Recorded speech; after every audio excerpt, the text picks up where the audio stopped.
Today on Blue 58, it's time to talk about one of the most discussed positions on the Packers roster, wide receiver. This unit is almost completely different from 2021 while still carrying quite a few familiar faces. So how is all of this going to shake out? Blue 58! Hello and welcome to another episode of Blue 58, the one and only podcast of thepowersweep.com. I'm your host, John Meerdink, happy to be with you here for another episode.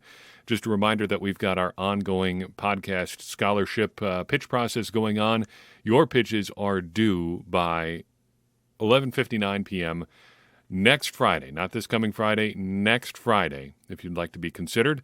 I would love to have your pitches, and I'm interested to see what you come up with. Also a reminder that we've got a new way for you to interact with the show.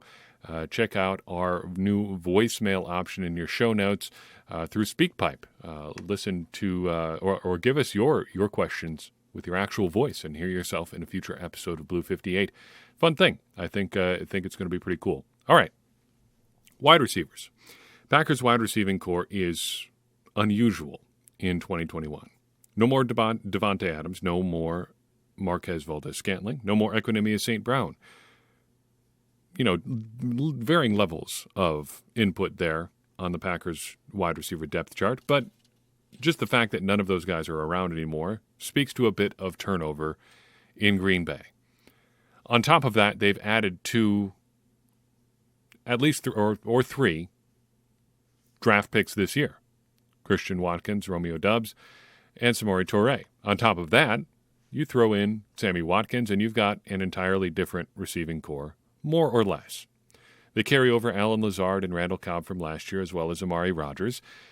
And they're going to try to make do with that, heading into what could be another one of the last seasons of the Aaron Rodgers era. Potentially the last season, depending how things shake out and what decisions he makes in the future. So what do we make of these Packers wide receivers in 2022 right now?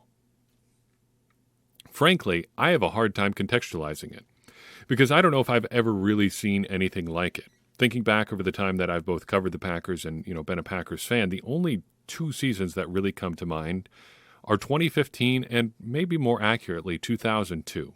Let's start with 2015. In that year, you had Jordy Nelson tear up his ACL in the preseason, and the Packers bring in James Jones as a quasi-replacement, but also lean pretty heavily on Randall Cobb and Devontae Adams that year, and it more or less starts out pretty strong and then kind of falls apart for a variety of reasons there, but it was not pretty that season. Devontae Adams had a number of injuries and second-year regression, I think we can say, and James Jones and Randall Cobb, I could think their skill sets were not really suited to being primary options and never really have been, but workable in the right context. That maybe is the negative option for what could happen for the Packers in 2022. But in 2002, the Packers bring aboard via trade Terry Glenn from the New England Patriots. They've got 2002 first-round pick Javon Walker on the roster. They've got 2001 second-round pick Robert Ferguson there as well as the lightly heralded Donald Driver, who steps into a bigger role for the first time that season and does pretty darn well. Now, I think 2002 is probably a pretty good example of how things could go well for the Packers in terms of their receiving room shaking out. For starters, the Packers that year were not really built around the passing game. Brett Favre didn't have to carry the Packers that year the way that he did in the past because that year the Packers had Ahman Green really rise to stardom in a way that they hadn't seen in a long time. He runs for 1,200 yards and 7 touchdowns as the Packers are in kind of a transition year. But in the passing game, things shake out pretty evenly between some of those higher-end targets. And the Packers kind of make over their receiving room on the fly. Donald Driver steps up into a bigger role for the first time, really, has 113 targets, 70 catches, just over 1,000 yards. Terry Glenn, I don't know if it's a resurgent year for him, but 56 catches for 817 yards is not too shabby, average nearly 15 a catch. And then you have smaller roles for Robert Ferguson and Javon Walker, 22 and 23 catches apiece, respectively. Bubba Franks is a regular contributor. Ahman Green is a regular contributor in the passing game. The Packers don't really have a star receiver, though Driver is the most productive statistically, but they have quite a few producers up and down the roster. They've got, let's see here, 7 different guys with at least 20 catches, 4 with 50 or more. That's pretty good. And I think if you're looking for a model, at least historically, of how things could shake out with a bunch of guys that have physical talent, but aren't necessarily decorated receivers in their own right, maybe not yet, that may be, if not the best case scenario, one of the better case scenarios. So that brings us to 2022. Let's take a look at each of the guys the Packers have on the roster right now, rating or setting expectations for each of them on a low, moderate, or high scale. There's one guy, I should say, in that group I pretty much have no expectations for this year, but we'll discuss all of them in due course. I also want to talk through what we can hope for from each of them in terms of what it would take to meet those expectations. Danny Davis is the only receiver on the Packers roster right now for whom I can honestly say I have no expectations in 2022. He seems a little bit like the Jonathan Ford of Packers wide receivers. He went to a big name program at Wisconsin, but wasn't particularly productive while he was there, wasn't a particularly good tester. Honestly, it's not really clear why he's here, because this is different than what the Packers have done in the past in terms of their flyer prospect receivers. Usually they like to go with elite athletes or guys who have at least some elite traits, and he doesn't really have any of those. He's behind the 8 ball, even if we did have something that we hoped for him in 2022, just because of the depth chart ahead of him. There's so many guys who have significant experience in Green Bay or the NFL. There are guys who are draft picks. There are guys who are high draft picks. I mean, he's not going to make it ahead of Christian Watson. He's not going to make it ahead of even Amari Rodgers just because of who Rodgers is as a draft pick. Unfortunately, that's just how it works. So he's probably on the outside looking in. And I think he's going to stay that way even beyond the final roster cutdowns because I don't see him making the practice squad either. So let's move on to Malik Taylor. So far in his Packers career, he's basically been a cameo player, just a guy who pops up now and then. You see him and, well, away he goes.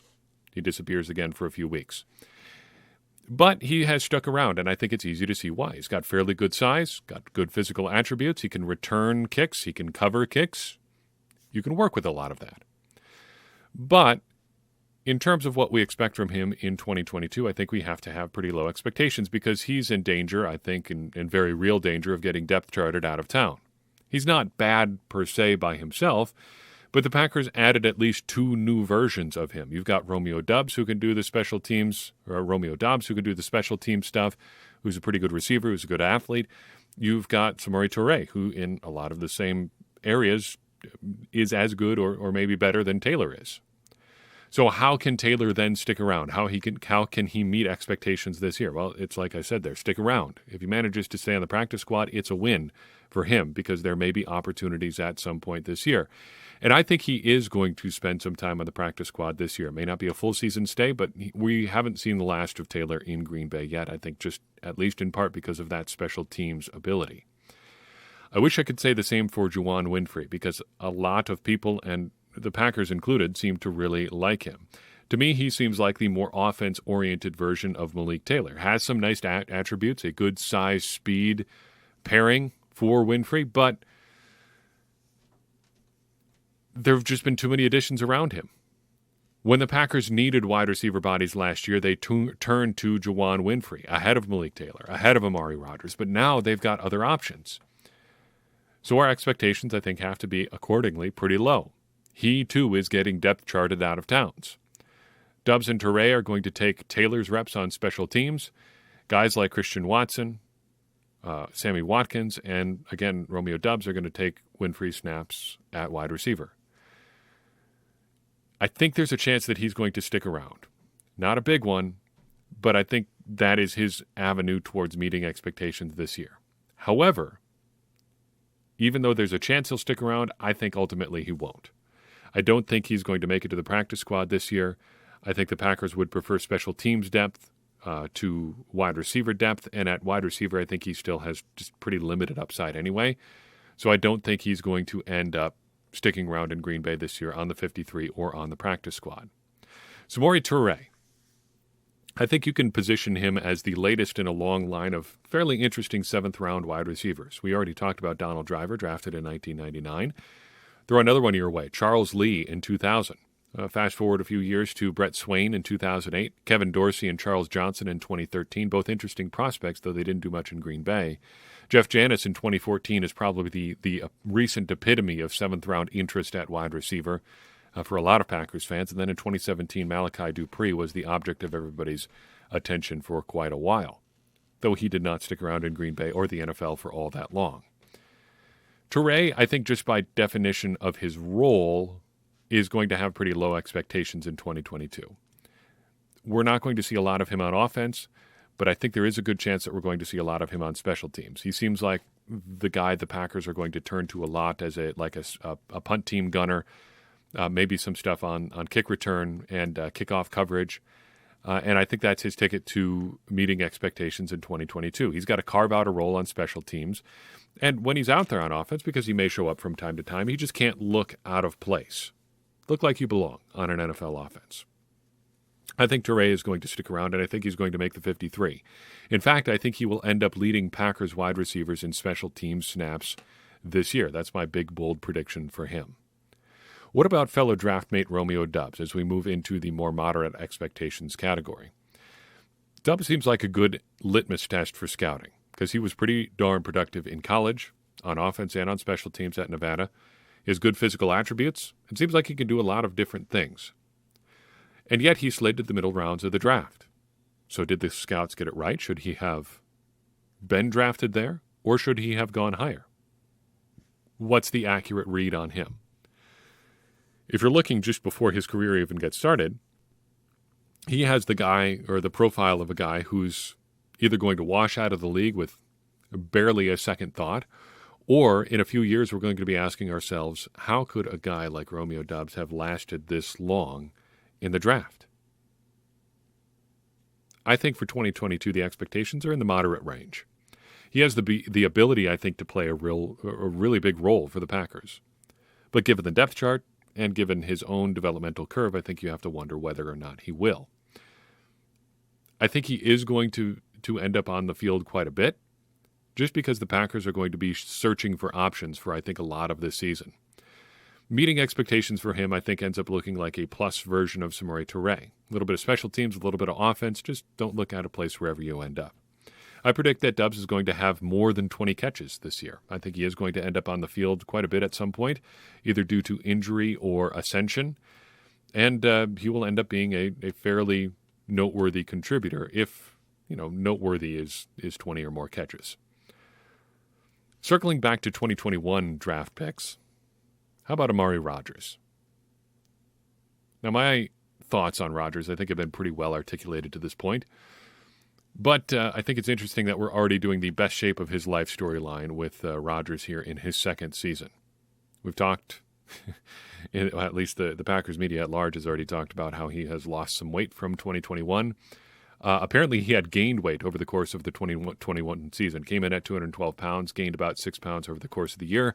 Says he's lost 6 pounds, but that proves to be a bit of a conundrum because did he lose the weight that he gained or did he lose weight from where he was last year? I don't know. Either way, he says he's in the best shape he's ever been in, which is, I guess, a good thing considering your athletic prowess is your entire job. On the one hand, in terms of 2022 expectations, the Packers clearly believe in him and want to give him opportunities. But on the other hand, I'm not actually sure how many opportunities there will be for him. The Packers clearly like Randall Cobb as well, who plays a nearly identical role. And you know who else loves Randall Cobb a lot? Aaron Rodgers. Rodgers is the whole reason that Cobb is in Green Bay to begin with.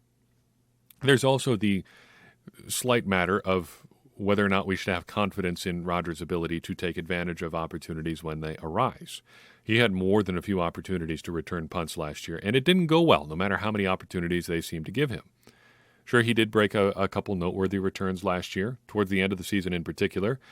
I think overall, the picture on punt returns was not very good when he was out there. I know I've said look like he belongs quite a few times here in terms of how guys can meet expectations, but I think for Rodgers that looks like the bar. And the bar should be only that high for him because he didn't look like he belonged on the field last year, and the Packers responded accordingly by taking him off it the vast majority of the time. And I think that's going to be the case in 2022 as well. He may be on the roster. I don't think they're going to cut him outright, but I think he's going to end up playing fewer than 300 snaps on offense in 2022. He's going to be a bit player again this year, if anything. What about newcomer Sammy Watkins? He is a self-proclaimed reclamation project. He thought his career was over. He openly said that his career hasn't gone how he expected it. But now he's got a chance to get things back on the right track. And the Packers, I think, are expecting a lot of him. And I think our expectations should be high along those lines. The Packers need him to be a bridge player. They probably need 10 to 12 solid games out of him to really solidify their wide receiver room. He doesn't have to be a big statistical producer, though if he is, so much the better. But he really just has to be a solid option while Christian Watson, while Romeo Doubs get up to speed. And I think he meets those expectations by being essentially functionally a no-questions-asked number 2 wide receiver to start the year and to carry that as long as the Packers need him to. He has to be a legit second option at receiver. That's why the Packers brought him in, and I think that's what they need him to be. Otherwise, things look pretty rough there in their wide receiver room. I predict he is going to be fairly statistically productive this year. In fact, I think more than 40 catches would not be at all that much of a surprise. To be fair, though, he has not done that all that often, especially recently. He's only had more than 40 catches in a season twice since 2016, but I think just being available early in the year is going to let him meet that expectation, meet that prediction.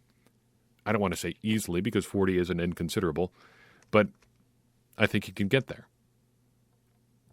3 receivers left, each with high expectations. Randall Cobb. 2021, a bit of a disappointment because of how it ended. He was really coming into his own, was a big part of the Packers' early success against the Rams down the stretch that season. But then the core muscle injury. Tough injury for any player, especially somebody who has to cut and accelerate as often as a wide receiver does. Just saps all of your strength and explosiveness. I think he was better than some people give him credit for in 2021. Relative to his paycheck, okay, I hear you. But I think he could have been a key contributor for the Packers down the stretch and in the playoffs had he been fully healthy. And how healthy was he for that divisional game against the 49ers anyway? Sure, he's back and on the field, but that doesn't necessarily mean he's 100%. And even if he was 100% from an injuries perspective, how in football shape was he? We'll never know. But for 2022, I think the expectations have to be high for Randall Cobb because the Packers have doubled down on him being a contributor. He's not a factor on special teams outside of one brief cameo as a punt returner last year. The Packers are banking on him making an impact on offense. So I think for 2022, he needs to be the injury or the player he was pre-injury in 2021. Not necessarily a star, not necessarily a huge contributor, but a guy you can rely on to do the right thing and be in the right spots.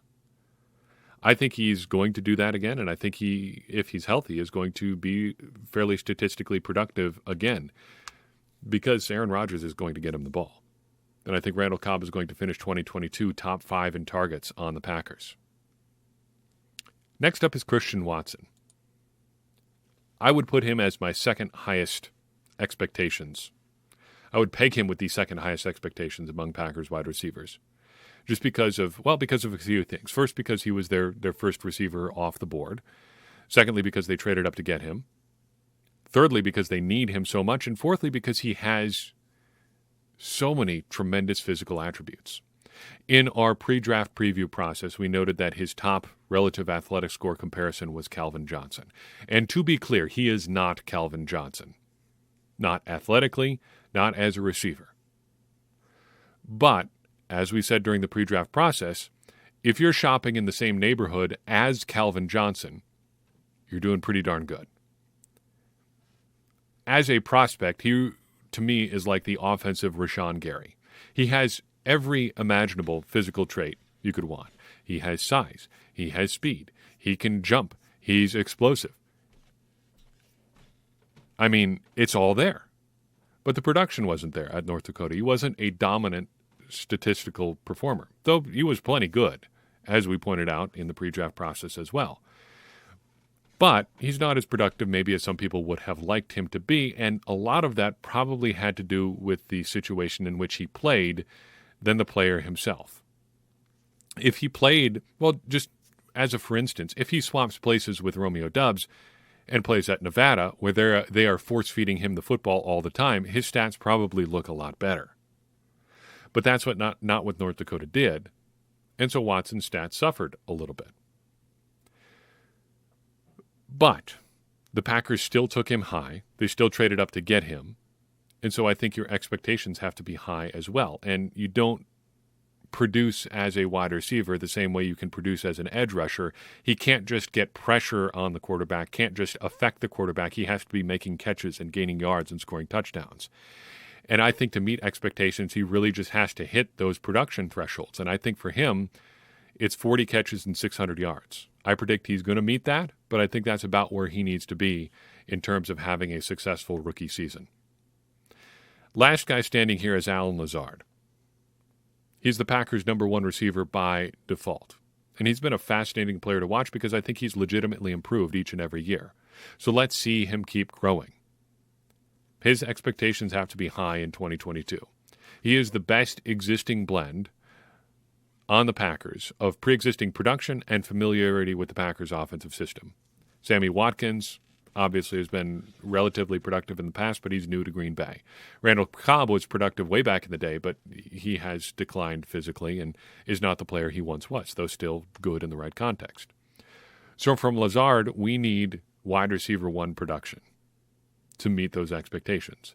And I'm not talking like Devontae Adams, best wide receiver in the league production. I mean just make a legitimate claim to be the primary wide receiver option. The first guy that Aaron Rodgers is looking for, the guy who ends up leading the Packers in meaningful statistical categories. And I think he will. I think Allen Lazard ends up leading the Packers in catches and yards this season, and I think the Packers will be better for it at wide receiver. We're going to talk about the games that changed the game, Chapter 4, in here in just a second. But first, I want to take a second to shout out Patreon supporters Michael Strand, Justin Parker, and Sean Hunter. I'm grateful for each of your support throughout this time. I'm grateful for everyone who supports us on Patreon, and I'm grateful for everybody who considers supporting us there as well. It helps us continue to do this show. It helps us do fun things like do the podcast scholarship that we're doing this off season. It helps us just continue to bring you the best in Packers content that we possibly can. So if that is of interest to you, consider joining us at patreon.com/thepowersweep and joining us for any $1 per month contribution that you would choose to. It's a great way to support the show, and I'm grateful for everyone who chooses to do that. The games that changed the game. Chapter 4, 1981 playoff game against pitting the San Francisco 49ers against the New York Giants. The game itself is kind of immaterial to me in this one. The 49ers won that game, and I think they were going to win pretty much regardless of what happened. But I think it's an important game to talk about. And Jaworski does it well, just because of what it meant in terms of the overall development of the league. Now, we talked in the recent past about the Pittsburgh Steelers defense and how the league changed its rules in terms of what you could do on defense, largely to combat what the Steelers were very good at doing, just beating people up physically, along with a couple other things scheme-wise, but making it difficult for offenses to move the ball just by being physical and taking advantage of the great physical attributes of their players. And the 49ers in this game used their offense in conjunction with a lot of those new rules to neutralize one of the game's great defensive players in Lawrence Taylor. We've talked a lot about how it's easy to have really good plays when you've got really good players. But the players and plays distinction works for your opponents too, because figuring out how to beat the other guys matters a lot, obviously, and Lawrence Taylor is a pretty important guy to beat. If you had any doubt that the NFL is a game of connections, let this chapter put those ideas to rest, because just in terms of connections to Bill Walsh mentioned in this chapter alone, you've got Brian Billick, you've got Mike Holmgren, you've got Dennis Green. Heck, you've got Paul Brown and Sid Gilman, who led directly into Bill Walsh. It is interesting, in light of that, about how much of this game, the lead up to this game, is about context. Because this game was the product of context. It was the product of Bill Walsh getting a particular opportunity at a particular time. It was a product of the offense, the NFL and the West Coast offense kind of meeting at the right time. It was a product of teams trying to respond to what defenses were doing and what defenses were no longer able to do. Bill Walsh's book on leadership is called The Score Takes Care of Itself. And I think looking at that context really explains why that is such a good approach and why it was such a good approach for Walsh. The point of preparation, in Walsh's eyes, was to prepare you for success, and he thought that if you prepared well enough and prepared correctly, success was virtually inevitable. And prepare is exactly what he did. It was really an outpouring of what Jaworski mentions in this chapter as the professionalization of the NFL. Paul Brown and Vince Lombardi were leaders in that with the Browns and the Packers, respectively. Figuring out, hey, we really need to have a structure to how we do things, why we do things. It matters. And you've got to do things the right way. And Bill Walsh was all about doing things the right way. Smaller notes from this chapter. Greg Cook is one of the great what-ifs in NFL history. If Greg Cook doesn't tear up his shoulder, does Bill Walsh end up leaving Cincinnati? Does he take over as the quarterback whisperer after Paul Brown moves on and just continue to grow their offense and grow and grow and grow? Would the West Coast offense have developed the same way if you've got big-armed Greg Cook running things instead of building the offense around guys who couldn't throw the ball as hard? Would Cook have been the great player that Montana and Young ended up being under Walsh? We'll never know. The West Coast offense, as spelled out in this chapter, is all about getting first downs. This is the Moneyball approach to football, just trying to manufacture getting on base / getting first downs. Just keep getting first downs and eventually end up in the end zone. And it's interesting to me that the counterpoint to this ends up being the Tampa 2, which is entirely predicated on forcing teams to get a lot of first downs. Just by limiting big plays, you force teams to execute, getting 4 or 5 yards at a time until they get far enough downfield that they score.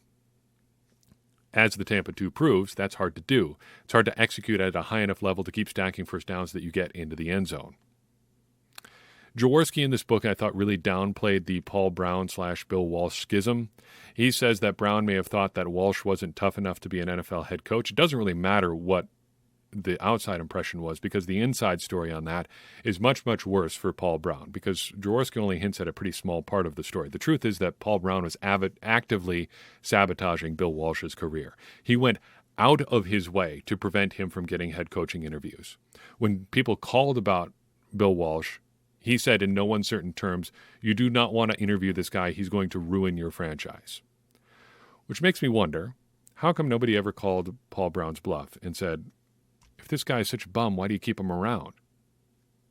Somebody surely had to have wondered that at some point, right? Thought it was interesting that the illusion of complexity came up in this game. It shows you how deep the LaFleur figure of speech goes. It goes all the way back to Bill Walsh, wanting things to look the same at pretty much the start of every play. Thought it was also interesting how we got another great dose of humility from Ron Jaworski. He didn't buy into the Bill Walsh offense at first because it was different. And that is such a football, well, maybe not even a football thing, but just such a life thing. Well, this can't possibly be a good idea. It's different from what we've always done before. And Jaworski, an NFL quarterback, should know better than most what works. He thinks it doesn't work just because it's different. And, of course, history would have proved him wrong either way, but I think it's big of him that he admits that, hey, I was clearly wrong about this. I didn't think it would work, because he didn't have to bring that up, but he did. The game itself, again, not overly interesting to me, because historically we know what happened here. Bill Walsh wins. The 49ers go on to be some version of a dynasty. And he has success with Joe Montana and later Steve Young. Now, would this game have been different if Phil Simms was out there? Because Jaworski mentions that in passing, Phil Simms was out with a shoulder injury. Do things shake out differently if Phil Simms is at quarterback for the Giants? Fair to wonder. There's a subtext of that kind of thing to a lot of these stories. Yes, this is evidence of how great Bill Walsh's scheme was and how it worked against the Giants, but if the other team has all of their best players, does it matter how good your scheme is? Again, we'll never know. In terms of Packers connections, Mike Holmgren is the obvious one that comes up in this chapter. Also, Mike McCarthy gets a name drop here. But how about this one? George Seifert is Bill Walsh's offensive coordinator, kind of right-hand man in San Francisco, takes over as Walsh's successor in San Francisco. A guy named Mike Shanahan works for a while underneath him, who goes on to have some fairly significant success of his own and ultimately hires a guy named Matt LaFleur to work under him in Washington, and the rest, as they say, is history in Green Bay. The past is prologue in professional football. That's all I've got for you in this episode of Blue 58. I do appreciate you listening in. If you think this episode was great or even good, I would appreciate it a lot if you would share it with someone you think would enjoy it. That's going to help more people find the show and get more people involved in this conversation you and I are having about the Green Bay Packers, which in turn is going to help all of us, me included, become smarter Packers fans. And as I always say, smarter Packers fans are better Packers fans, and better Packers fans are what we all want to be. I'm your host, John Meerdink. We'll see you next time on Blue 58.